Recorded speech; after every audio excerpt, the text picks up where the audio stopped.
Mcluvin news. So a Mexican billionaire has just cut ties with, that's right, Elon Musk, Starlink, and that's going to hurt Elon Musk. He's going to lose about as much money as what he could have spent to clean up the Pacific garbage patch, which would cost about roughly $7.5 billion. You know what's interesting? How everybody was super excited that Elon Musk jumped on board with Donald Trump. Here's some fun facts. You can look up some really funny videos about Tesla Cybertrucks. They can't even drive in a few feet of snow. The tires just keep spinning and spinning. It's quite hilarious. And a lot of people's top comments, they think the Tesla truck's an ugly car. I've seen some pretty cool designs on Tesla truck. And on topics of Elon Musk, who wants to put children on Mars and people on Mars and colonies on Mars, you know, we have to say, what about Earth? You know, we have a sustainable future right here for kids and generations to come, and what are we doing with it? Back when I grew up as a kid, it was like talking about, like, you know, save the rainforest. There's some fun puns from that time frame about people who back then didn't take it as seriously because we were more focused on the war of terrorism, George Bush, and, you know, the World Trade Center and those people who died there. You got to remember something. The lowest denominator of something that keeps happening is you keep seeing the rich keep getting wealthier, and you see the poor keep getting poorer. You see larger, displaced and misproportionately displaced people all throughout the world. But one thing that brings us all together in mankind, the necessity for humanity, when we walk past one another and look at each other like human beings. It doesn't matter what race, color, creed, or who we are. If you're full of hate, you're not going to live a very fulfilled life, but you're certainly going to have a lot of regrets down in the end of it, wishing that you could have had a chance and opportunity to truly know somebody else. And something about Elon Musk that's really sad. Yes, he did work really hard as a young individual. If you look up his history and where he came from, he worked in a very dangerous area. I think it was like a coal burning place in Canada.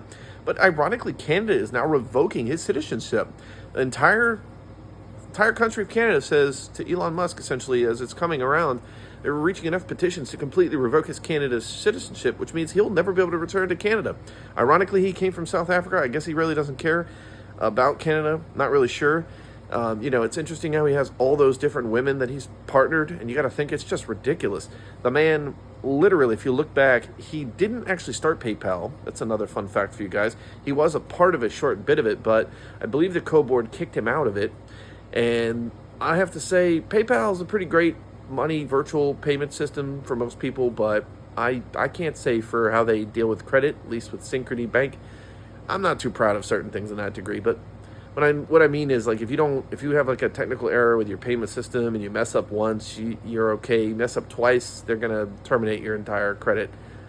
And I had that happen to me. But more importantly, on Elon Musk, now something interesting about him, he's really getting a lot of karma. Honestly, he jumped into politics, and he still has problems with all his Tesla cars. Talking about putting people on Mars and putting people on another planet. There's a lot of talk about, like, what space does to the human body. Look it up. Radiation, poor aging, bone problem, like joints and bone problems. How the human body ages faster in outer space. The reality of, like, putting people on Mars, the average person, even thinking about the reality of how Elon Musk will achieve this at his current age, it would cost more money than the average person could even afford to. And all the money that we talk about spending building a colony and a future on Mars or any other planet, what about the money to help our Earth and our children and our generations? Maybe the general public and the average person out there can think about the children today, present right now, start asking our wealthy to pay their fair share and contribute to the rest of us. Because you honestly think about it, they start donating money, they can get tax breaks. So it's a win-win for everybody. What do you guys think?